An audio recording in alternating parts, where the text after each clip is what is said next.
this. Do you seriously think we're going to accept the HIS? This is a corporation, ma'am, not it's for street art. They rejected her resume because of face tattoos. Then the CEO recognized the ink. Jessica Hale straightened her blazer one final time before entering the glass tower of Morrison Technologies at 9:00 a.m. sharp. Knowing her face tattoos would either cost her the senior project manager position or prove that some companies valued substance over appearance. In 30 minutes, CEO David Carter's unexpected arrival would change everything. Jessica, 29, is a former Marine Corps logistics officer whose visible tattoos tell the story of 3 combat deployments and the teammates who didn't make it home. Her face bears a small eagle, globe, and anchor behind her left ear and unit insignia near her jawline that most civilians don't recognize. What happened during the interview would expose how quickly corporate prejudice could be reversed when the right person recognized the true meaning behind ink that represented service sacrifice and honor that most executives only claim to support. Morrison Technologies headquarters in downtown San Francisco, a Fortune 500 tech company that publicly champions diversity while maintaining unspoken appearance standards that exclude candidates who don't fit traditional corporate aesthetics. The 40th floor conference room overlooks the Bay Area, representing success that feels inaccessible to veterans whose service left visible marks. The corporate environment operates on image consciousness, polished presentations, client-facing concerns, and brand protection that prioritizes appearance over ability. Recent diversity initiatives focus on gender and ethnicity, while ignoring veterans whose military backgrounds don't translate easily to civilian corporate culture. The tech industry's youth-oriented, innovation-focused culture often overlooks military veterans whose leadership experience and problem-solving skills were developed in life or death situations rather than startup environments. Companies claim to value military experience while rejecting candidates whose service left them looking different from their target demographic. This setting represents the challenge many veterans face transitioning to corporate careers, where their qualifications are overshadowed by civilian prejudices about military appearance and culture. Jessica enlisted in the Marines at 19 after her brother was killed in Afghanistan, driven by desire to honor his service and protect other military families. She served as a logistics officer, coordinating supply lines under fire, ensuring frontline units received ammunition, food, and medical supplies that kept them alive. Her face tattoos commemorate fallen Marines from her unit. The eagle, globe, and anchor represents her commitment to core values, while the unit insignia honors teammates who died during her final deployment when their convoy was hit by an IED explosion. After completing her service obligation, Jessica earned an MBA using GI Bill benefits while working part-time to support herself. Her military logistics experience translates perfectly to corporate project management, but her visible tattoos create barriers in industries that claim to value diversity while rejecting candidates who look different. She's been unemployed for 8 months, despite excellent qualifications, watching less experienced candidates receive opportunities because their appearance fits corporate expectations. Jessica's savings are depleted and she's facing financial crisis if this interview doesn't result in employment. Despite civilian employment challenges, Jessica possesses exceptional leadership abilities developed through commanding Marines in combat situations where failure meant death. Her project management skills were proven coordinating complex military operations under extreme pressure, and her problem-solving abilities surpass most corporate managers who learned leadership through business school rather than battlefield experience. Jessica's greatest strength is her ability to remain calm under pressure while making decisions that affect multiple people's lives and safety. Her tattoos represent not just personal memories, but professional credentials that civilian employers don't recognize or value. Jessica must navigate corporate employment interviews while managing prejudice against her visible military tattoos that civilian employers interpret as unprofessional rather than honorable. Her challenge is demonstrating her exceptional qualifications while overcoming appearance-based discrimination that prevents interviewers from recognizing her capabilities. The primary obstacle is corporate culture that claims to support veterans while rejecting candidates whose military service left visible evidence of their commitment and sacrifice. Each interview requires emotional strength to face potential humiliation while maintaining professional composure despite knowing that her appearance prejudices interviewers before she can demonstrate her abilities. The stakes are both practical and psychological. Unemployment threatens her financial survival, but constant rejection based on appearance rather than qualifications erodes her self-worth and sense of belonging in civilian society that benefits from military protection while discriminating against those who provided it. This conflict represents the broader challenge facing veterans whose military service doesn't conform to civilian expectations about professional appearance and corporate culture. Jessica's interview at Morrison Technologies represented her last viable opportunity for meaningful employment in her field after 8 months of rejections from companies that claimed to value military experience while discriminating against veterans whose service was visible rather than hidden. The position, Senior Project Manager for Government Contracts, seemed perfect for someone with her military logistics background and security clearance. Morrison's public statements about supporting veterans in their government contracting work suggested they might appreciate rather than reject her military experience. This company actually works with the Department of Defense, Jessica told herself while researching Morrison's veteran hiring initiatives and diversity programs. They should understand what military service means and value the experience rather than judge the appearance. The opportunity represented both hope and desperation. If Morrison rejected her based on appearance, despite her perfect qualifications for their defense contracts, she might need to consider covering her tattoos or abandoning her field entirely for employment that didn't require client interaction.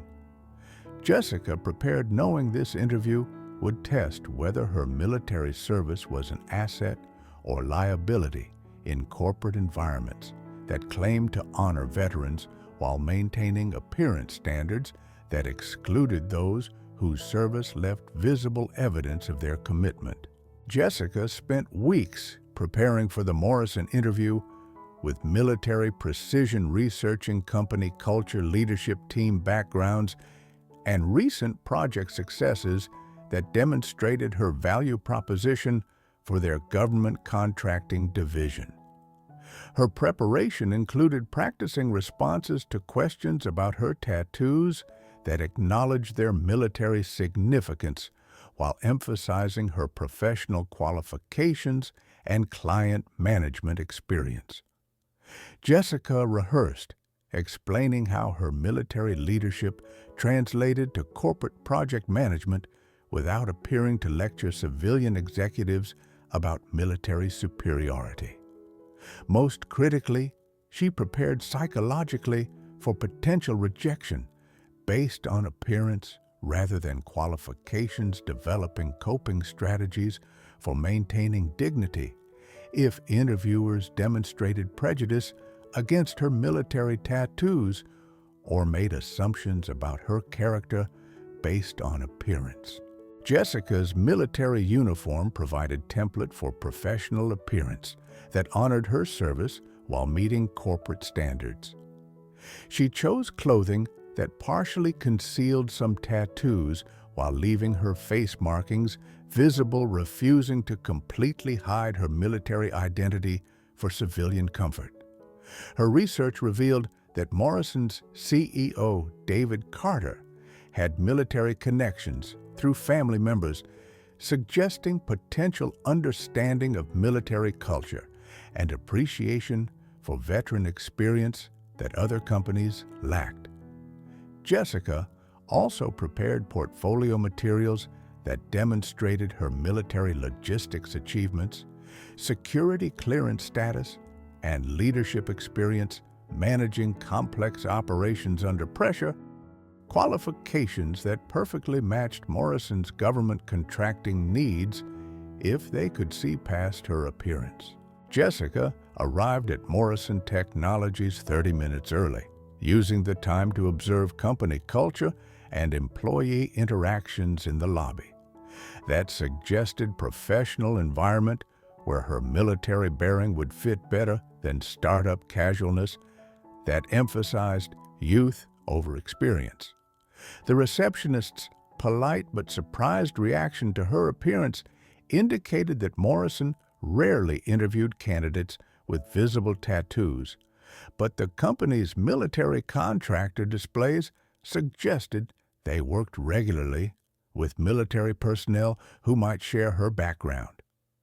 HR manager Patricia Wells greeted Jessica with professional courtesy that masked obvious discomfort, with her appearance leading her to the 40th floor conference room where the interview panel waited with expressions ranging from curious to skeptical. "Ms. Hale, thank you for coming in," Wells said while reviewing Jessica's resume one final time, clearly reconciling her impressive qualifications with her unexpected appearance. The interview panel, Wells Operations Director Mark Stevens and Government Contracts Manager Sarah Kim, appeared to have already formed opinions based on her appearance rather than credentials. Jessica sensed their prejudice, but maintained military composure, knowing that her performance in the next hour would determine whether Morrison valued substance over appearance or joined the list of companies that rejected qualified veterans based on civilian appearance standards. HR Manager Wells immediately focused on cultural fit concerns while barely glancing at Jessica's qualifications, asking about her unique appearance choices and whether she understood Morrison's client-facing expectations. "Our government contractors work with conservative clients who might have concerns about non-traditional presentation," Wells explained diplomatically. Jessica responded professionally, emphasizing her security clearance and experience managing military contracts, but could see the panel had already categorized her as inappropriate for their corporate environment, despite her perfect qualifications for defense contracting work. Operations Director Stevens escalated the appearance focus by questioning whether Jessica's tattoos would affect client confidence and professional relationships, despite her military logistics background that directly supported the types of operations Morrison's government clients conducted. "We need to consider how our team represents the company brand," Stevens said, while avoiding eye contact with Jessica's face tattoos. His dismissive attitude revealed assumptions about military appearance versus corporate professionalism that ignored the reality that many military contractors work directly with tattooed service members daily. Government contracts manager Kim, ironically, the person who should have most appreciated Jessica's military background, joined the appearance concerns by suggesting that her visible tattoos might create complications with federal clients who expected traditional business presentation. Defense contractors need to maintain certain professional standards, Kim explained, not recognizing that Jessica's tattoos represented the exact military experience that would enhance rather than compromise Morrison's credibility with military clients who valued authentic service over corporate appearance.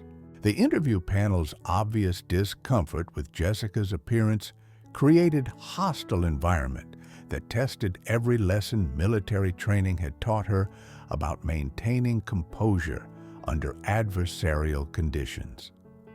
Their questions focused on image management rather than her exceptional qualifications, revealing corporate priorities that valued appearance over capability. Wells's concerns about client reactions reflected broader corporate anxiety about challenging traditional business aesthetics, even when those traditions excluded qualified candidates whose experience directly matched company needs. The panel's collective decision to focus on appearance rather than qualifications created discriminatory interview dynamic. Stevens's emphasis on brand representation ignored the reality that Morrison's government clients included military personnel who might appreciate rather than reject authentic military experience and the visible evidence of service commitment that civilian executives found uncomfortable. Kim's position was particularly problematic because her government contracts role should have recognized Jessica's value for building credibility with military clients who would respect her service record and understand her tattoo's significance rather than viewing them as unprofessional markings. The panel's synchronized focus on appearance concerns suggested predetermined decision to reject Jessica based on prejudice rather than honest evaluation of her qualifications for supporting Morrison's defense contracting operations. Facing systematic appearance-based discrimination while demonstrating superior qualifications for the position tested every aspect of Jessica's military training about maintaining dignity under hostile conditions. Her experience leading Marines through life-threatening situations provided psychological resilience for handling civilian prejudice disguised as professional concerns.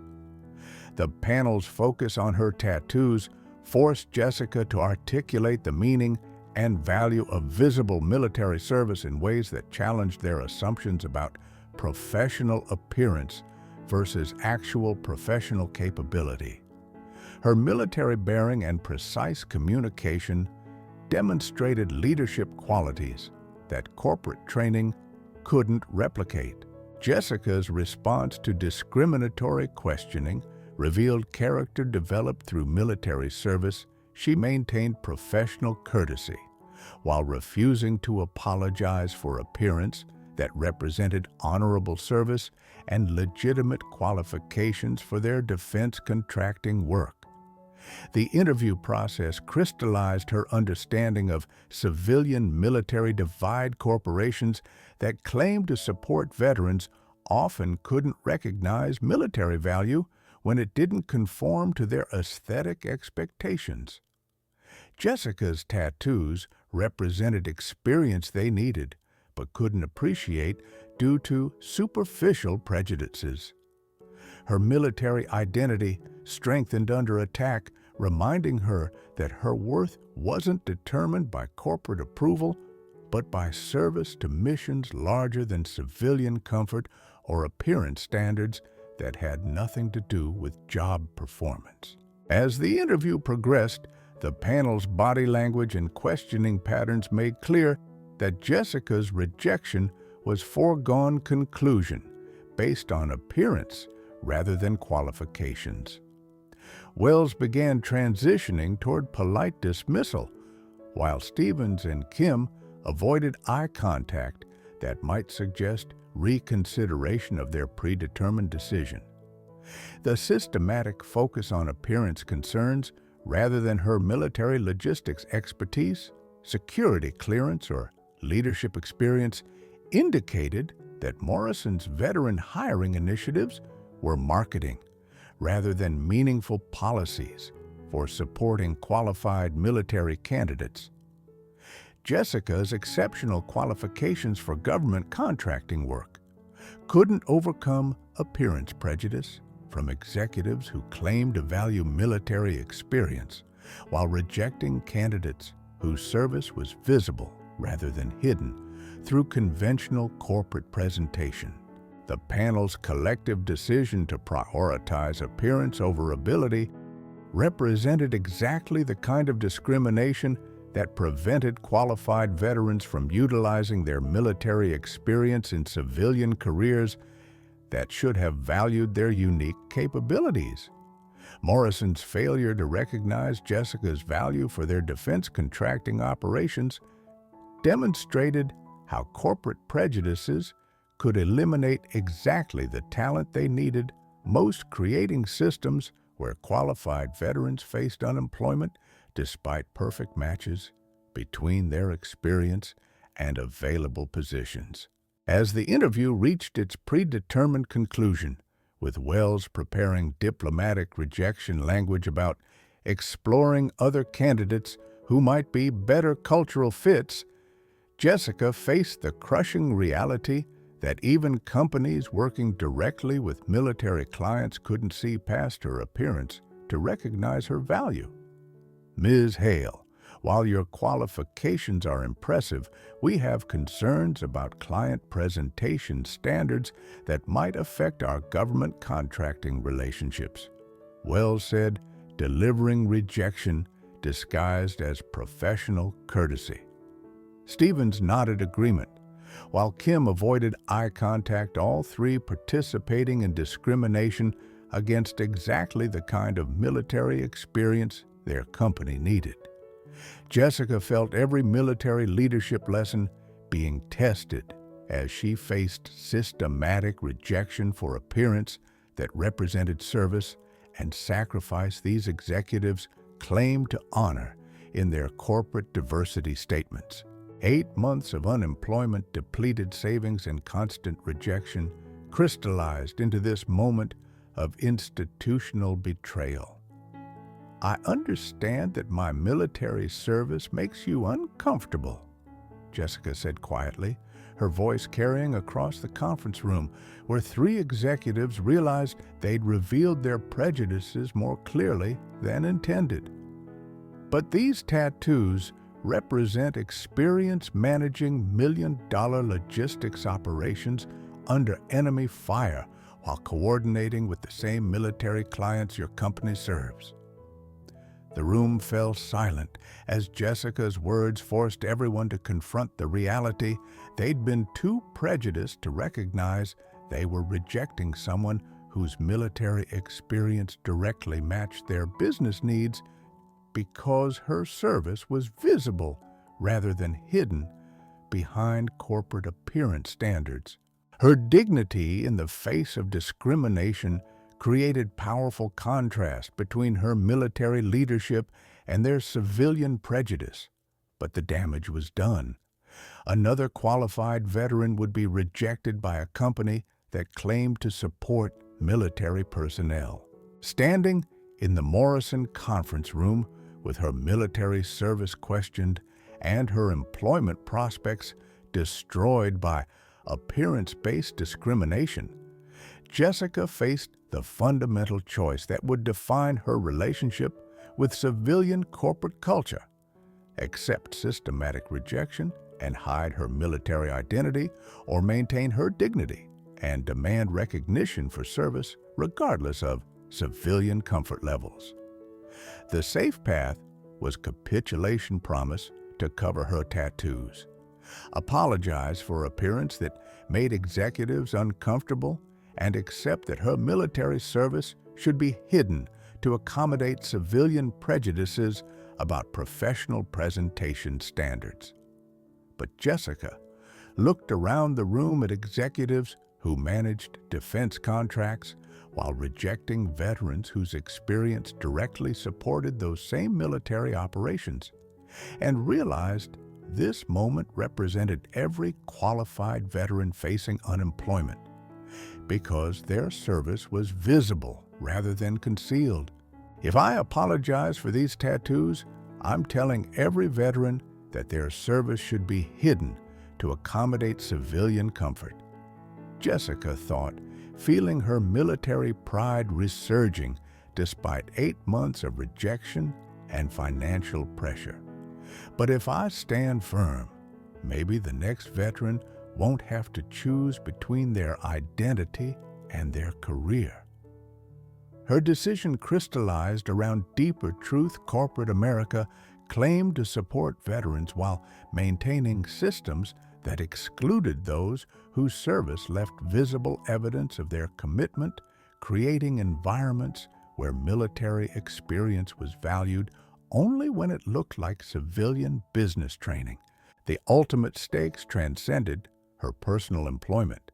Whether qualified veterans would continue accepting marginalization in industries that needed their skills, or whether they would demand recognition and utilization of their military experience, regardless of civilian appearance prejudices that had nothing to do with job performance. Jessica made the choice that would transform her humiliation into honor. Instead of apologizing for appearance that represented legitimate military service, she would educate Morrison's executives about what they were losing when they rejected qualified veterans based on superficial appearance standards. You manage defense contracts while rejecting veterans whose experience directly supports military operations, she said, maintaining military bearing despite their obvious discomfort. These tattoos represent logistics coordination under enemy fire leadership of Marines in combat zones and successful completion of missions that kept American soldiers alive. Her transformation from apologetic job candidate to proud military professional shifted the room's dynamic as executives realized they'd been discriminating against someone whose experience exceeded their understanding of military operations and directly enhanced their government contracting capabilities.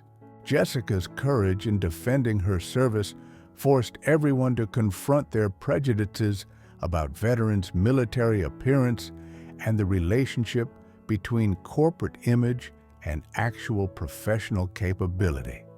In industries that depended on military expertise, her military identity, strengthened rather than weakened by their discrimination, reminded her that her worth came from service to missions larger than corporate approval or civilian comfort levels that ignored the value of authentic military experience.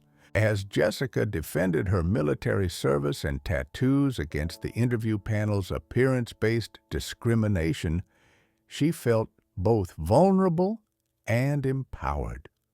For the first time in 8 months of rejections, she wasn't apologizing for her military identity or trying to minimize the visible evidence of her service and sacrifice.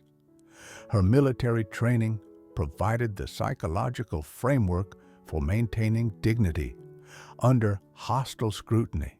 State facts clearly maintain professional bearing and never retreat from honorable positions regardless of civilian opposition.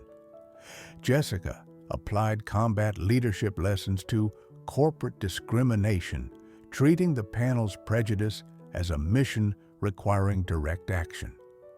She prepared to detail her military logistics achievements, security clearance value, and leadership experience that directly matched Morrison's government contracting needs, if they could see past their appearance prejudices to recognize her professional capabilities. Most importantly, Jessica prepared to accept whatever consequences came from defending her military service, certain rejection from Morrison, continued unemployment and financial crisis that might force her to abandon her field entirely. But hiding her military identity had cost too much dignity to continue compromising her values for civilian comfort. The confrontation reached its peak when Wells attempted to end the interview. Despite Jessica's defense of her military service, "Ms. Hale, regardless of your background, we have corporate standards that require professional presentation for client-facing positions." Her bureaucratic dismissal of Jessica's military experience created immediate tension as the panel realized they were rejecting exactly the kind of military expertise their government contracting division needed most, but couldn't overcome their appearance prejudices to recognize her value. Stevens reinforced the rejection. "Our clients expect traditional business presentation, and your appearance might create concerns about our company's professionalism." His statement revealed fundamental misunderstanding of military clients who would respect, rather than reject, authentic service experience. But the situation was about to change dramatically when CEO David Carter entered the conference room for his scheduled facilities tour, immediately focusing on Jessica's face tattoos, with recognition that came from personal military family experience rather than corporate prejudice. Carter's presence transformed the dynamic as his executive authority and military understanding provided the recognition and validation that Jessica had been denied throughout 8 months of civilian employment discrimination. CEO Carter's unexpected entrance shifted the entire conference room atmosphere as his executive presence commanded immediate attention from the interview panel, who hadn't expected senior leadership involvement in routine hiring decisions. "I apologize for interrupting," Carter said, approaching Jessica's position while studying her face tattoos with focused attention that suggested recognition rather than judgment. "Those markings, are those 3rd Battalion 2nd Marines insignia?" His question demonstrated military knowledge that none of the interview panel possessed, immediately validating Jessica's service in ways that civilian executives couldn't understand or appreciate. Carter's recognition of her unit identification created powerful moment of military connection that transcended corporate appearance standards. Jessica's response was military precise. "Yes, sir. 3rd Battalion, 2nd Marines Logistics Officer, 3 deployments including Operation Inherent Resolve." Her professional military bearing impressed Carter while revealing to the panel that they'd been discriminating against exactly the kind of qualified veteran their company claimed to support. Carter's detailed questioning about Jessica's military service created immediate complications for the interview panel, as they realized their appearance-based rejection was being witnessed by senior leadership who understood military value better than they did. Logistics officer deployed to Syria and Iraq. Carter continued, his voice showing growing respect and personal interest that made the panel's discrimination increasingly obvious and inappropriate. When Jessica confirmed her deployment history, Carter's emotional response indicated personal connection beyond professional interest. Wells attempted to explain their concerns about professional presentation, but Carter's focus remained on Jessica's military qualifications rather than civilian appearance standards that suddenly seemed petty and irrelevant, compared to combat service achievements. The situation became more complex when Carter began asking specific questions about Jessica's unit operations deployment timeline and logistics coordination that revealed extensive military knowledge and possible personal connections to her service that the panel couldn't understand. Stevens and Kim exchanged uncomfortable glances as they realized their rejection of Jessica might conflict with CEO priorities they hadn't anticipated, while Jessica responded to Carter's questions with military professionalism that demonstrated exactly the kind of leadership Morrison needed. The pivotal moment arrived when Carter's questioning revealed that Jessica had served in the same unit and time frame as his son, Marine Captain James Carter, creating personal connection that transformed abstract military service into family-level military appreciation and gratitude. "You served with Weapons Company 3rd Battalion during the Mosul operations," Carter asked, his voice breaking with emotion. When Jessica confirmed her logistics support for combat operations, Carter's composure shifted to personal gratitude.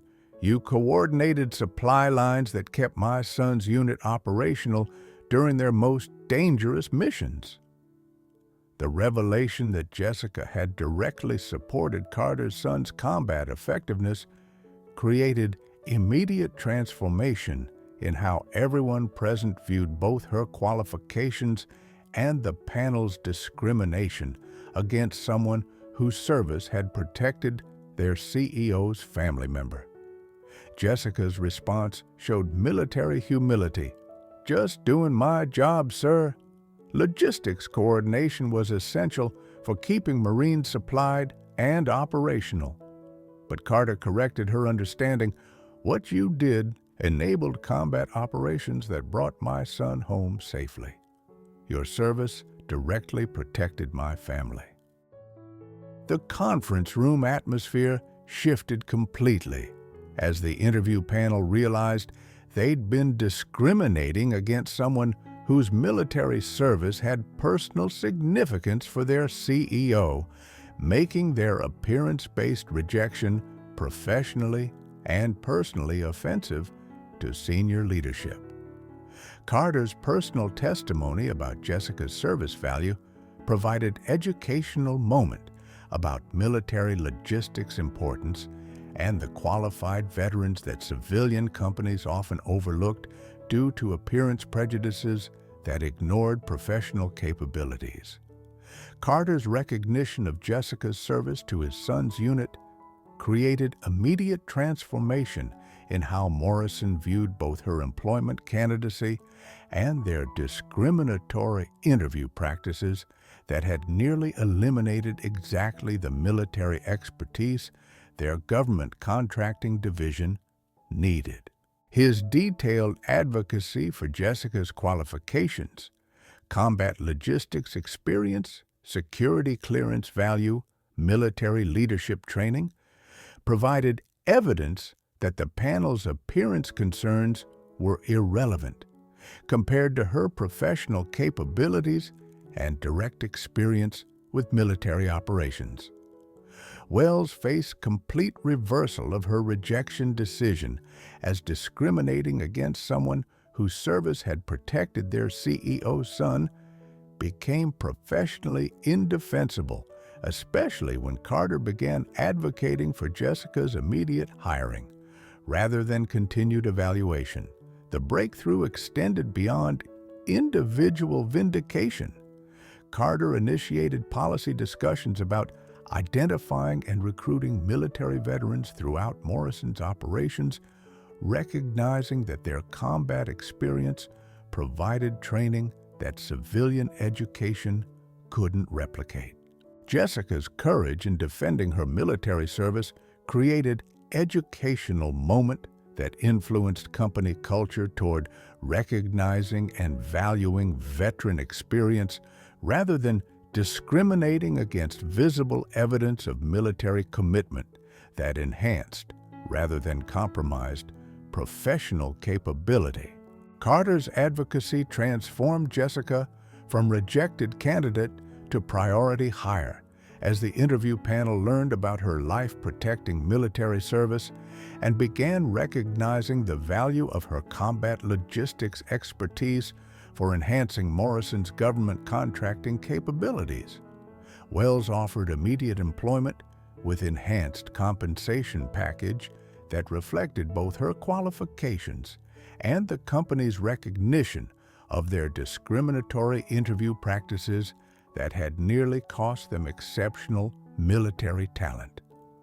Most importantly, Jessica finally found recognition for her military service in corporate environment that valued her experience rather than discriminated against its visible evidence. Within days of Carter's intervention, Jessica's story spread throughout Morrison Technologies and broader corporate networks as an example of how appearance-based discrimination could eliminate exactly the military talent that defense contractors needed most. Business journals covered the incident as a case study in veteran employment best practices. Jessica accepted the senior project manager position with specialized responsibility for military client relations, using her military background to enhance Morrison's credibility and effectiveness with government contracts that required authentic military understanding rather than civilian assumptions about military operations. The interview panel faced mandatory sensitivity training about veteran employment and military service recognition, learning that their prejudices against military appearance could cost the company valuable talent whose experience directly supported business objectives.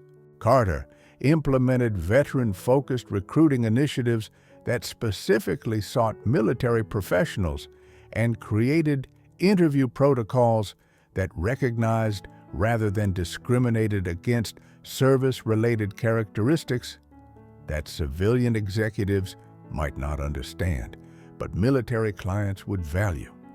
2 years later, Jessica's advocacy work influenced corporate employment practices throughout the defense contracting industry, as companies implemented veteran-friendly hiring policies that recognized military experience and appearance as assets rather than liabilities for supporting government clients.